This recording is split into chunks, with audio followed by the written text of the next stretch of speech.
नमस्कार साथियों, आज के कार्यक्रम में आपका स्वागत है।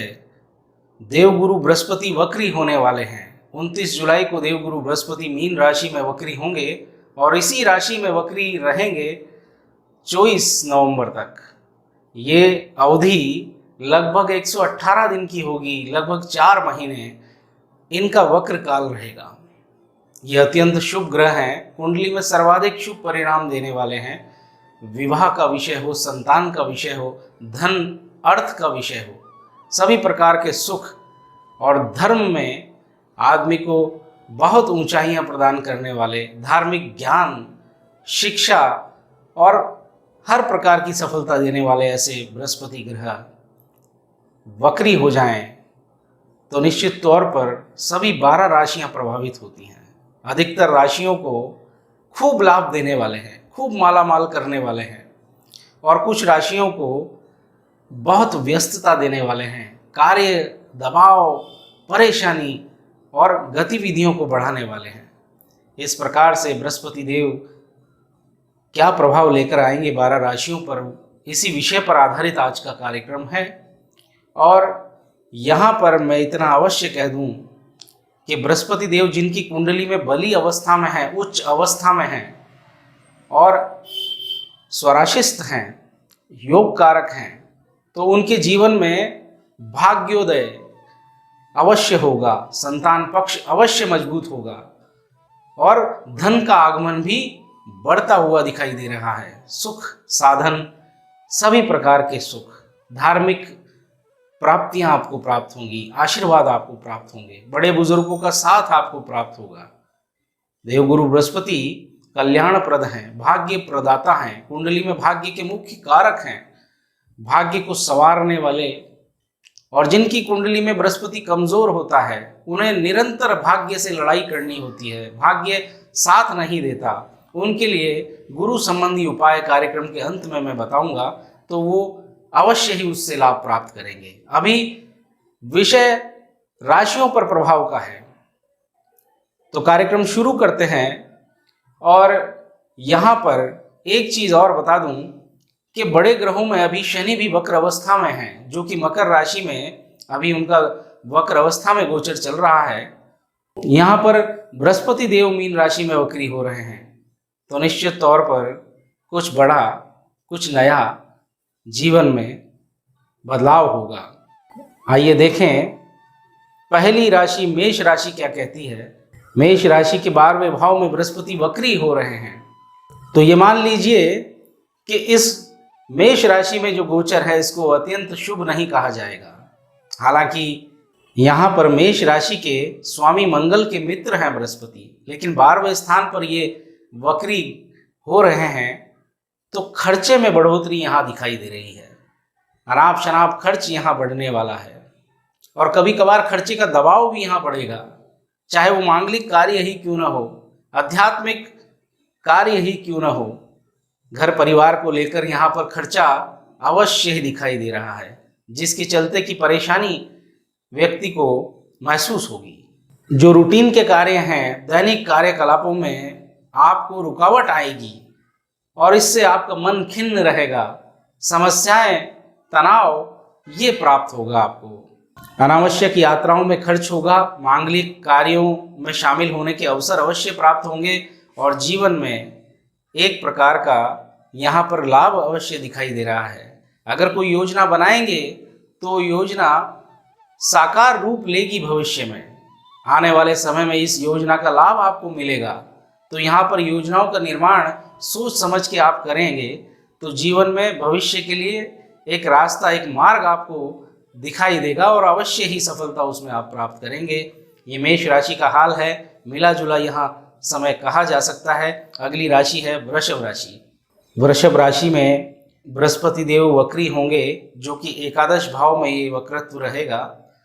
एकादश भाव लाभ का भाव है, मनोकामनाओं का भाव है, प्राप्तियों का भाव है। यहाँ पर मित्रों का सहयोग भी प्राप्त होता है और यहाँ पर धन के साधन आपके बढ़ेंगे और आय के नए स्रोत, नए आयाम स्थापित होंगे। एकदम से आपकी आय में इजाफा महसूस करोगे आप, आर्थिक पक्ष आपका मजबूत होगा, धन लाभ के अवसर आपको प्राप्त होंगे। कोई विशेष मनोकामना आपकी थी तो वो पूर्ण होगी, जिसके लिए आप लगातार प्रयासरत थे, आपके मन में था, तो वो पूर्ण होगा। संतान पक्ष से आपको सहयोग प्राप्त होगा, खुशखबरी प्राप्त होगी। उनके सकारात्मक रवैये से आपके जीवन में सुख आपको अवश्य प्राप्त होगा। खूब सफलताओं के साथ ये समय आपका रहेगा। इस समय का लाभ लें और निश्चित तौर पर आप उन्नति करेंगे, सफलताएं प्राप्त करेंगे। अगली राशि की ओर बढ़ चलते हैं। अगली राशि है मिथुन राशि। मिथुन राशि के लिए समय मिला जुला रहेगा, सामान्य समय रहेगा। यहाँ पर थोड़ी परेशानी अवश्य दिखाई दे रही है। ये दशम भाव में गुरु वक्री हो रहे हैं और ये कर्म भाव है। आपके कार्य, नौकरी, व्यवसाय के संदर्भ में मैं कहूँ कि कुछ तनाव आपको पैदा होगा, कुछ रुकावटें पैदा होगी, मन विचलित रहेगा, कार्य का अत्यधिक दबाव आपको रहेगा, गतिविधियां यहाँ बढ़ने वाली हैं। यहाँ पर एक चीज़ अवश्य मैं आपसे कह दूं कि यहाँ पर पदोन्नति के अवसर आपको प्राप्त होंगे, लाभ के अवसर आपको प्राप्त होंगे। आपके जीवन में कर्म अधिक मिलेगा, श्रेष्ठता का प्रदर्शन आपको करना है। आपके जीवन में यहाँ पर परीक्षा की स्थिति पैदा हो जाएगी।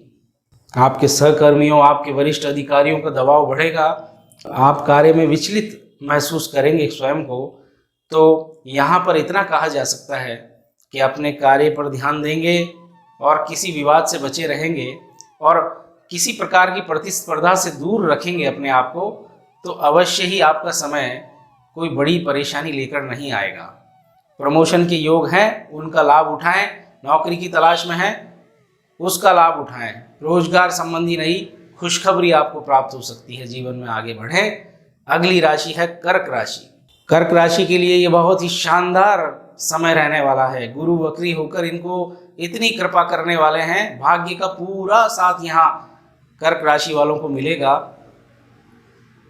कर्क राशि इस समय का लाभ उठाए और कर्क राशि के जातकों के लिए सर्वश्रेष्ठ समय रहेगा नए कारोबार के लिए, नए रोजगार के लिए। अगर कोई कारोबार करते हैं, कोई रोजगार करते हैं तो उसमें भाग्य का साथ मिलेगा। दिनों दिन उन्नति यहाँ आपको महसूस होगी, सहयोग आपको प्राप्त होगा, पिता का सहयोग आपको प्राप्त होगा, मित्रों का सहयोग आपको प्राप्त होगा। आपके अपने सगे संबंधी भी आपके करीब आने का प्रयास करेंगे। धार्मिक आचरण आपका बढ़ेगा, धार्मिक गतिविधियों में आप संलग्न होंगे और सफलता, आत्मिक सुख आप प्राप्त करेंगे। कर्क राशि के लिए शानदार समय है, सफलताएं दिलाने वाला है। आगे बढ़ते हैं सिंह राशि। सिंह राशि के लिए अष्टम भाव में गुरु वक्री होंगे। सर्वप्रथम तो मैं कहूँगा यहाँ पर स्वास्थ्य का ख्याल अवश्य रखें। स्वास्थ्य में गड़बड़ यहाँ पर दिखाई पड़ रही है और किसी प्रकार का कोई रोग आपको चल रहा है तो उसे गंभीरता से लें, वरना कहीं परेशानी खड़ी हो सकती है। धन संबंधी रुकावटें आपके जीवन में प्रवेश करेंगी। कोई कार्य सुगति से चल रहा था उसमें व्यवधान आएगा और आपकी जो संपत्ति है उस संपत्ति को लेकर कुछ विवाद खड़े हो सकते हैं, कुछ मसले खड़े हो सकते हैं। उन मसलों को सुलझाने का प्रयत्न शांतिपूर्वक कीजिए, सफलता मिलेगी, अन्यथा समस्याएं आप महसूस करेंगे। जरूरत से ज़्यादा कार्यों का दबाव आपको विचलित करेगा, तनाव देगा। तो इसलिए कुछ पल आपको आध्यात्मिक भाव रखना चाहिए। शांति से योगाभ्यास आप करेंगे तो आपको शांति महसूस होगी, ऊर्जा महसूस होगी। अन्यथा ये समय कोई विशेष योगकारी नहीं है। इस समय अवधि में कोई न कोई परेशानी आपको विचलित करेगी। यहाँ पर मैं एक सकारात्मक पक्ष अवश्य बता देता हूँ कि धन संबंधी रुकावट जो है वो आपके जीवन में नहीं आएगी। धन की प्राप्तियाँ आपको लगातार होती रहेगी। धन आपको जितना आवश्यक होगा उतना मिलता रहेगा, उसमें कोई बाधा नहीं है। तो आगे बढ़ चलते हैं कन्या राशि की ओर। कन्या राशि के लिए 7वें भाव में गुरु वक्री होंगे। 7वां भाव जीवन साथी का है, पार्टनर का है, साझेदारी का भाव है, व्यापार से संबंध भी इस भाव का है। तो यहाँ मैं इतना अवश्य कहूँगा कि आपके जीवन में मधुरता आने वाली है। आपके जीवन साथी से आपके प्रेम के भाव बढ़ने वाले हैं और किसी प्रकार से निकटता आपकी बढ़ने वाली है। यहाँ पर एक बात मैं अवश्य आपसे कह दूँ कि जो विवाह, शादी आदि के इच्छुक हैं उनको यहाँ सफलता मिलती हुई दिखाई दे रही है।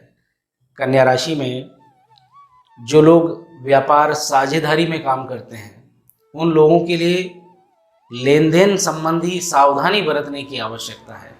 धन के मामले में मनमुटाव हो सकता है, तो यहाँ पर ये पक्ष जरूर गंभीरता से देखने का है। अन्यथा आपके जीवन में, परिवार में अनेक प्रकार के सुख आपको प्राप्त होंगे।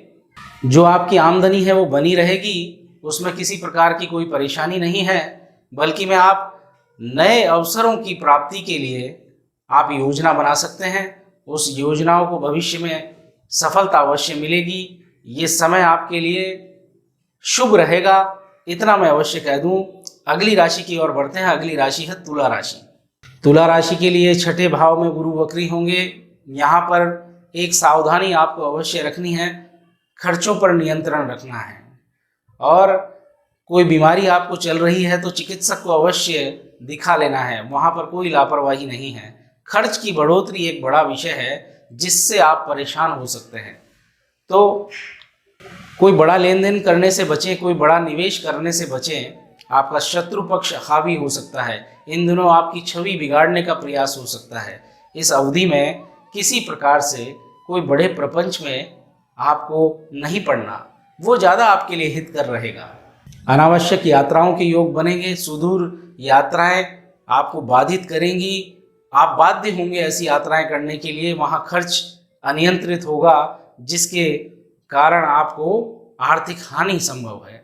इसके अलावा घर परिवार और आपके सामाजिक जीवन में अनुकूलता बनी रहेगी। धनागमन बना रहेगा। आप कार्य सोच समझ के करें, निर्णय सोच समझ के लें। बड़े बुजुर्गों का आदर करें, सम्मान करें, अपने इष्ट देव को नमन करें, तो आपके लिए सर्वथा सामान्य ये समय निकल जाएगा। अगली राशि की ओर बढ़ते हैं। अगली राशि है वृश्चिक राशि। वृश्चिक राशि के लिए पंचम भाव में गुरु वक्री होंगे।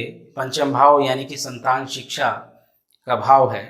इस भाव में ये गुरु का वक्री होना आपके लिए शुभ परिणाम लेकर आ रहा है। किसी प्रकार से संतान का सुख आपको प्राप्त होगा। संतान के किसी कार्य की और किसी उपलब्धि से आपका मन प्रसन्न रहेगा। और जो विद्यार्थी वर्ग है उनको नया कुछ सीखने का मौका मिलेगा। ज्ञान संबंधी परेशानियां हल होंगी और किसी प्रकार से उनको यहाँ पर अच्छा अनुभव ये समय करवाने वाला है। जो लव लाइफ में है, प्रेम प्रसंग में है, उनके जीवन में खट्टा मीठा ये समय रहने वाला है। मन मुटाव की स्थिति पैदा हो सकती है। अपने पार्टनर के बीच में सामंजस्य बना के रखें। एक चीज़ यहाँ पर सकारात्मक है कि जो लोग प्रेम विवाह करना चाहते हैं उनके लिए अनुकूल समय ये रहने वाला है। यहाँ प्रयास से उनका विवाह संभव हो सकता है। वृश्चिक राशि के जातकों के लिए आय बढ़ने के अवसर प्राप्त होंगे। धन लाभ होगा और जीवन में कुछ नया करने की इच्छा होगी। भाग्य का साथ यहाँ आपको अवश्य मिलेगा, सफलता मिलेगी। आइए बढ़ चलते हैं अगली राशि की और अगली राशि है धनु राशि। धनु राशि के लिए चतुर्थ भाव में ये गुरु वक्री होंगे। धनु राशि के स्वामी भी बृहस्पति देव हैं। यहाँ पर शुभ परिणाम की प्राप्ति जातकों को प्राप्त होगी। धनु राशि वाले लोगों के लिए, जो विद्यार्थी हैं, उनको उच्च शिक्षा के लिए अगर प्रयासरत हैं तो उन्हें सफलता यहाँ प्राप्त होगी। संपत्ति का सुख यहाँ प्राप्त होगा। कोई संपत्ति क्रय विक्रय करना चाहते हैं तो उससे संबंध में यहाँ योजना फलीभूत सिद्ध हो सकती है। माता का आशीर्वाद आपको प्राप्त होगा। वहाँ पर भी आपको हर प्रकार का सुख प्राप्त होगा। बृहस्पति देव की वक्री काल की यह अवधि आपके लिए सफलताएं दिलाने वाली है, सुखप्रद है। यहाँ पर कोई पुरानी आपकी मनोकामना थी, कोई इच्छा थी, कोई ऐसी इच्छा जो आपके मन में कहीं दबी हुई थी, वो यहाँ पूर्ण होने की पूरी उम्मीद बन रही है। यानी कि पूरी आशा बन रही है कि ऐसी मनोकामना आपके जीवन से संबंधित, परिवार से संबंधित, वो यहाँ पर पूर्ण होगी, सफलता प्राप्त होगी। ये समय अनुकूल है, इसका लाभ आप उठाएंगे। और निश्चित रूप से हम अगली राशि की ओर बढ़ चलेंगे। अगली राशि है मकर राशि। मकर राशि के लिए समय बेहतरीन सिद्ध होने वाला है। भाग्य का साथ मिलेगा। नौकरी, कार्य, व्यापार, रोजगार में बेहतरीन सफलता आपको प्राप्त होगी। आपकी ऊर्जा अद्वितीय यहाँ दिखाई दे रही है। भाग्य का साथ मिलेगा और पैतृक आशीर्वाद भी आपको प्राप्त होगा, पिता से भी सहयोग आपको प्राप्त होगा। इन दिनों धार्मिक गतिविधियों में आप संलग्न रहेंगे, मान सम्मान की प्राप्ति और किसी प्रकार से कोई ऊंचे ओहदे के जो लोग हैं उन्हें और ऊंचाइयां प्राप्त होंगी। इस अवधि के दौरान आप अपने आप को स्वस्थ महसूस करेंगे, ऊर्जावान महसूस करेंगे, मित्रों का सहयोग आपको प्राप्त होगा और किसी सुखप्रद यात्रा को आप करेंगे जिससे आपके जीवन में कई मार्ग आपको दिखाई पड़ने वाले हैं। धार्मिक उन्नति, आध्यात्मिक सुख यहाँ पर आपको अवश्य ही प्राप्त होगा। ये कुल मिलाकर मकर राशि वालों के लिए बेहतरीन समय रहने वाला है। अगली राशि कुंभ राशि। आइए कुंभ राशि के बारे में जान लेते हैं। कुंभ राशि के लिए आर्थिक पक्ष यहाँ मजबूत होने वाला है। कुंभ राशि के लिए द्वितीय भाव में गुरु वक्री होंगे, ये सर्वथा शुभ फलदायक सिद्ध होने वाला है। धन की बढ़ोतरी संभव है। कहाँ रुका हुआ अटका हुआ धन था, आप उस धन के लिए परेशान थे, तो वो परेशानी दूर होगी। वो धन आपके पास यहाँ इस अवधि में चल कर आएगा। ऐसे अवसर प्राप्त होंगे कि आपका धन आपको वापस मिल जाएगा। कोई संपत्ति का विवाद था, मकान दुकान इत्यादि कोई विवाद था, तो वो विवाद यहाँ पर हल होने की पूरी उम्मीद है। जो मनमुटाव परिवारजनों में चल रहा था या किसी प्रकार से कोई प्रपंच में आप पड़े थे और अपने आप को दबा महसूस कर रहे थे, तो वहाँ पर आपके लिए ये श्रेष्ठ समय रहेगा। आपके पक्ष में वो सारे मामले आ सकते हैं। नए कारोबार और धन निवेश के लिए ये समय अति उत्तम तो नहीं, लेकिन अगर आप सोच समझ कर निर्णय लेंगे तो ऐसा निवेश आपको भविष्य में प्रगति दिलाएगा, सफलता दिलाएगा, धन लाभ कराएगा। तो ऐसे में जो भी कार्य करें सोच समझ के आप करें। मित्रों और साझेदारों से आपको लाभ प्राप्त होगा। परिवारजन में सहयोग, मिठास और खुशनुमा पल व्यतीत करेंगे आप परिवार के संग। आइए बढ़ चलते हैं अंतिम राशि मीन राशि की ओर। मीन राशि में ही ये बृहस्पति वक्री हो रहे हैं। मीन राशि के स्वामी भी बृहस्पति हैं और यहाँ पर अत्यंत विशेष बात मैं आपके सामने रखने वाला हूँ। चलिए, मीन राशि में बृहस्पति का वक्री होना कई सावधानियों को बताने वाला है। ऐसा संकेत है कि यहाँ पर व्यक्ति के जीवन में जो निर्णय वो लेगा, चाहे कारोबार से संबंधित हो, नौकरी से संबंधित हो या किसी आर्थिक लेन देन से संबंधित हो, तो वहाँ पर पूरी सावधानी से ये निर्णय लेना है आपको। जल्दबाजी में लिया हुआ निर्णय आपको आगे चल के परेशानी देगा और आप उस समय अपने आप को असहज महसूस करेंगे और पुनर्विचार यहाँ अवश्य करें। अपने हर निर्णय को सोच समझ के करें। मैं कहता हूँ कि भावना प्रधान निर्णय नहीं लें। भावुकता में किया गया कोई भी फैसला यहाँ पर हानिकारक सिद्ध होगा। अगर आप मकान, दुकान या गाड़ी लेने के लिए सोच रहे थे तो उसके लिए समय सफलता दिलाने वाला है। उस पक्ष में आपको सफलता प्राप्त होगी और निश्चित तौर पर आप इस कामना को पूर्ण कर पाएंगे। मीन राशि के लिए स्वास्थ्य संबंधी अवश्य ही आपको मैं सलाह लेने के लिए कहता हूँ। अगर कोई इस प्रकार से स्वास्थ्य के प्रति आप लापरवाह होंगे तो परेशानी में पड़ जाएंगे। अगर कोई तकलीफ हो तो तुरंत आप इसके लिए सलाह मशवरा चिकित्सक से ले तो लाभ होगा। मीन राशि वालों के लिए कार्य क्षेत्र में दबाव बढ़ने वाला है, गतिविधियां बढ़ने वाली है, आपकी व्यस्तता बढ़ने वाली है और यहाँ पर सफलताएं कम मिलेंगी लेकिन कार्य अधिक मिलेगा। तो यहाँ कार्य को श्रेष्ठता से पूर्ण करें, शांति से अपने कार्य को निपटाएं। मैं इतना अवश्य कह दूं कि मीन राशि वालों के लिए जब गुरु मार्गी होंगे तो वो समय आपके लिए बहुत ही शुभ रहने वाला है। इसलिए इस अवधि को सावधानी पूर्वक आप निकालेंगे तो आपके लिए लाभ होगा। तो साथियों, आज हमने बृहस्पति के वक्री होने पर समस्त 12 राशियों पर क्या प्रभाव पड़ेगा इस बारे में हमने आज चर्चा की है और उस प्रभाव को जानने का प्रयत्न किया है। आशा है कि आपको ये कार्यक्रम पसंद आया होगा। अगर आपको ये कार्यक्रम पसंद आया तो आप हमारे चैनल को सब्सक्राइब करें और हमारे इस कार्यक्रम को लाइक करें, शेयर करें। आज के लिए इतना ही। अगले कार्यक्रम में हम पुनः हाजिर होंगे। तब तक के लिए नमस्कार।